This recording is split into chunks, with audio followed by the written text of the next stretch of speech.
नमस्कार विद्यार्थियों।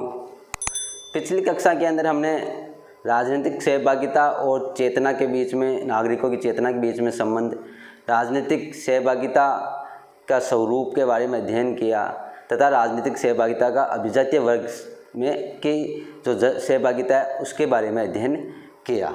आज हम राजनीतिक सहभागिता के प्रमुख अभिकरण कौन कौन से हैं, किन किन साधनों से जनता राजनीतिक सहभागिता में हिस्सा ले सकती है, भाग ले सकती है, उनके बारे में पढ़ते हैं। तो देखते हैं कि कौन कौन से ऐसे साधन हैं जो राजनीतिक सहभागिता के उपकरण के रूप में देखे जाते हैं।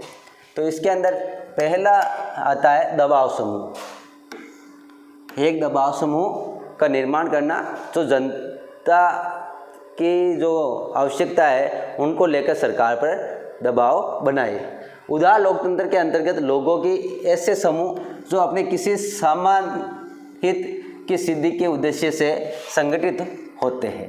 इनका एक ऐसा समान हित होता है, जो समूह होता है उनका सभी पूरे समूह के व्यक्तियों का एक समान हित होता है और इस हित के उद्देश्य से ये आपस में संगठित होते हैं। अपने दृष्टिकोण के लोगों के सामने रखकर लोकमत का समर्थन जुटाने का प्रयास करते हैं और अपनी आवाज़ सरकार तक पहुंचाकर ऐसी नीतियां बनवाने का प्रयत्न करते हैं जो उनके हित के अनुरूप हो।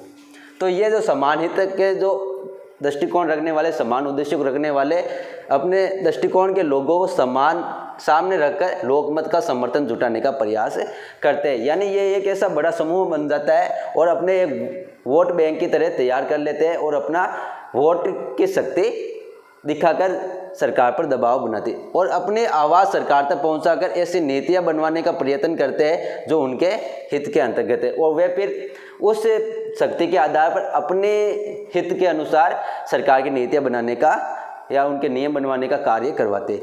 यह प्रक्रिया पश्चिमी देशों में बहुत प्रभावी है। विकासशील देशों में दबाव समूहों ने अनेक बार ऐसे अवैधानिक और तौर तरीकों का भी सहारा लिया है जो कानूनन गलत होते हैं, जिससे सार्वजनिक जीवन को शुचिता नष्ट हुई है तथा सार्वजनिक संपत्ति को भी भारी नुकसान हुआ है। जब दबाव समूह अपनी क्रिया करते हैं उससे सार्वजनिक संपत्ति को नुकसान होता है तथा जो समाज की शुचिता बनी हुई है वह भी नष्ट होती है। तो पहला उपकरण था दबाव समूह है। अगला उपकरण के बारे में देखते हैं आरंभक। आरंभक जिसका अर्थ होता है प्रस्ताव तैयार करना। प्रतिनिधि लोकतंत्र के अंतर्गत यह व्यवस्था या प्रथा की स्वयं मतदाता किसी कानून या संविधान संशोधन का प्रारूप तैयार करके उसे विधानमंडल पर पास विचार मतदान के लिए भेज सकते हैं। यानी कि जनता का एक बड़ा समूह स्वयं मतदाता का ऐसा समूह बन जाता है जो कानून तथा संविधान में संशोधन करने के लिए एक प्रस्ताव तैयार करते हैं, प्रारूप तैयार करते हैं और उसको संसद में, विधानमंडल में भेजते हैं कि उस पर विचार किया जाए, उस पर मतदान किया जाए। इस प्रस्ताव पर मतदाताओं की निर्धारित संख्या के हस्ताक्षर जरूरी होते हैं। यह प्रणाली स्विट्जरलैंड में पाई जाती है। कहाँ पर पाई जाती है? स्विट्जरलैंड में। स्विट्जरलैंड में विशेष रूप से प्रचलित है। भारत में नागरिकों को अपने चुने हुए प्रतिनिधियों के माध्यम से संसद में निजी विधेयक पेश करने की छूट है। भारत के अंदर इस प्रकार का प्रारूप तो नहीं है, लेकिन भारत के अंदर जो प्रतिनिधि होते हैं चुने हुए, वे एक निजी विधेयक प्रस्तुत कर सकता है जनता की मांग के अनुसार। इसके साथ ही जन समर्थन से अथवा हस्ताक्षर अभियान चलाकर नागरिक सीधे सरकार को भी नए प्रस्ताव प्रस्तुत कर सकते हैं।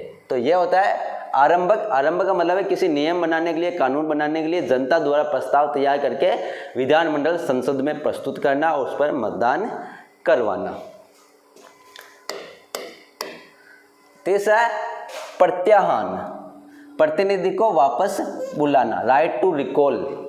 संसदीय लोकतंत्र के अंतर्गत यह व्यवस्था या प्रथा के मतदाता अपने चुने हुए प्रतिनिधि को उसका कार्यकाल समाप्त होने से पहले ही पद से हटाने के लिए विवश कर सकते हैं। यानी कि कोई भी चुना हुआ जो प्रतिनिधि है, उस प्रतिनिधि को उसके समय से पहले अगर वे सही कार्य नहीं कर रहा है तो जनता वापस पद से हटा दे, उसे कहते हैं प्रत्याहान। प्रतिनिधि को वापस बुलाना। इस प्रस्ताव पर मतदाताओं की निर्धारित संख्या के हस्ताक्षर जरूरी होते हैं। ये प्रणाली स्विट्जरलैंड में विशेष रूप से पाई जाती है, यानी कि अपने चुने हुए प्रतिनिधि को वापस पद से हटाना, वापस बुला देना और उसकी जगह किसी दूसरे प्रतिनिधि को चुनना कहलाता है प्रत्याहान। भारतवर्ष में अनेक नागरिक संगठनों द्वारा पिछले अनेक वर्षों से चुनाव प्रक्रिया में सुधार करने की मांग की जा रही है, जिसमें अनेक मांगों के साथ यह मांग भी शामिल है कि नागरिकों के द्वारा चुने हुए प्रतिनिधि को वापस नागरिकों द्वारा हटाने की शक्ति दी जाए, या प्रत्याहान की जो व्यवस्था है, राइट टू रिकॉल की जो व्यवस्था है वह प्रदान की जाए, वे नियम बना जाए कि जो निर्वाचित जनप्रतिनिधि है मतदाताओं की अपेक्षाओं पर खरे न उतरता है तो उसे एक सुनिश्चित प्रक्रिया द्वारा वापस बुलाने का प्रस्ताव पारित कर सक्षम स्तर तक पहुंचाया जाए। तो भारत के अंदर भी इस प्रकार की मांग काफी लंबे समय से उठ रही है। चौथा है जन सुनवाई। वह प्रक्रिया जिसके अंतर्गत जनप्रतिनिधियों द्वारा सार्वजनिक अधिकारी वर्ग विभिन्न विषयों पर जनता के विचार, उनकी समस्याओं को जानने का प्रयत्न करते हैं। ये विचार संबद्ध अधिकारी वर्ग के सामने मौखिक रूप से या लिखित रूप से प्रस्तुत किए जा सकते हैं। हमारे देश में अब यह व्यवस्था लगभग संस्थाबद्ध हो चुकी है, जिससे प्रशासन गांवों के संग एक बात के अंदर राजस्थान के अंदर भी इस प्रकार की व्यवस्था चल रही है। शहरों की ओर नाम से जाना जाता है कि प्रशासन शहरों की ओर, प्रशासन गांवों की ओर, प्रशासन गांवों के संग। तो ये जो सरकार द्वारा चलाए जाने वाले अभियान है, ये जन सुनवाई का एक स्वरूप है, जो राजनीतिक सहभागिता का एक भाग है। सलाहकार परिषदों का निर्माण। आजकल सरकार अपने विभागों से जुड़े कार्यों के विशेष पक्षों पर सलाह देने के लिए गणमान्य नागरिकों का एक संगठन बना देती है, जिसे सलाहकार परिषद के नाम से जाना जाता है। यानी कि कुछ प्रबुद्ध लोगों का एक ऐसा संगठन बनाकर या संस्था बनाकर तैयार की जाती है, जो सभी जो सरकार के विभिन्न विभाग है उन विभागों के बारे में उनको दिशा निर्देश दे या उनके बारे में जानकारी दे। ब्रिटेन की केंद्रीय आवास सलाहकार समिति तथा केंद्रीय स्वास्थ्य सेवा परिषद इसके उपयुक्त उदाहरण है। भारत में अनेक विभागों में ऐसी ही सलाहकार समितियां और परिषदें बनाई गई है, जैसे प्रधानमंत्री की सलाहकार समिति होती है, अलग अलग विभागों की सलाहकार समितियां होती है। इन सलाहकार समितियों में भी नागरिकों की सहभागिता सुनिश्चित होती है। परिपरीक्षा। किसी प्रश्न पर निर्णय हेतु मतदान, इसे क्या कहते हैं? परिपरीक्षा। राजनीतिक सहभागिता का एक स्वरूप यह भी है कि इसके अंतर्गत वह प्रक्रिया जिसमें सार्वजनिक महत्व के किसी प्रश्न पर, कोई भी सार्वजनिक प्रश्न हो, उस प्रश्न पर, जैसे कि किसी नए कानून का निर्माण करना, संविधान या संवैधानिक संशोधन के प्रश्न पर जनसाधारण से मतदान कराया जाता है। जैसे अभी हाल ही में ब्रिटेन में हुआ। ब्रिटेन में यूरोपियन यूनियन की सदस्यता के लिए मतदान करवाकर निर्णय लिया गया, जिससे ब्रिटेन की जनता ने सदस्य बने रहने से इनकार कर दिया। ब्रिटेन में हाल ही में एक ऐसा प्रस्ताव आया कि वहाँ पर जो यूरोपियन यूनियन बनी हुई है उसका ब्रिटेन सदस्य रहे या नहीं रहे। तो इस प्रश्न को लेकर वहाँ पर क्या हुआ?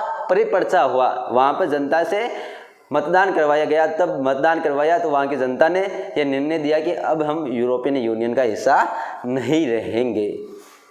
तो इसे कहते हैं परिपरीक्षा। किसी भी प्रश्न को लेकर जनता द्वारा मतदान करना, जनता की अनुमति लेना, उन पर जनता की क्या राय है। अगला है सविनय अवज्ञा। वह कार्रवाई जिसमें किसी न्यायपूर्ण कानून को जानबूझकर और खुले तौर पर तोड़ा जाता है या किसी निषिद्ध कार्य पर प्रवेश करके स्वेच्छा से गिरफ्तारी दी जाती है, ताकि किसी विशेष मुद्दे की ओर जनता और सरकार का ध्यान खींचा जा सके। हमारे देश में आए दिन जन विरोध दर्ज कराने हेतु सक्रिय रूप से नागरिकों द्वारा ऐसी गतिविधियां संचालित की जाती है। सविनय अवज्ञा का मतलब क्या हुआ कि कोई भी ऐसा कार्य जो या कोई भी ऐसी गतिविधि कहीं पर हो रही है, उस गतिविधि पर जनता का ध्यान, सरकार का ध्यान आकर्षित करने के लिए लोगों द्वारा गिरफ्तारियां देना, उसको लेकर विरोध प्रदर्शन करना क्या कहलाता है? सविनय अवज्ञा कहलाता है। 8वां और अंतिम है राजनीतिक प्रतिक्रिया। राजनीतिक प्रति हिंसा, राजनीति के प्रति हिंसा करना, विरोध प्रदर्शन का सबसे उग्र रूप जिसमें बमबारी, हत्या, उपद्रव, लोगों को बंधक बनाने या सार्वजनिक संपत्ति को क्षति पहुंचाने की कार्रवाई की जाती है। ऐसी कार्रवाई लोकतंत्र के सरोकार का उल्लंघन है। लोकतंत्र का सरासर उल्लंघन माना जाएगा जब इस प्रकार की कार्रवाई की जाएगी कि इस प्रकार के उग्र आंदोलन कर दे जिससे कि सार्वजनिक संपत्ति को बहुत ही ज़्यादा नुकसान हो, लोगों को बंधक बना लिया जाए। लेकिन यह देखा गया है कि सरकार प्राय ऐसी परिस्थितियों में या तो मौन रहती है या फिर झुक जाती है, सरकार उनके अनुसार कार्य करना प्रारंभ कर देती है। तो आज हम राजनीतिक सहभागिता के विभिन्न उपकरणों के बारे में अध्ययन किया। आज की कक्षा में इतना ही। नमस्कार।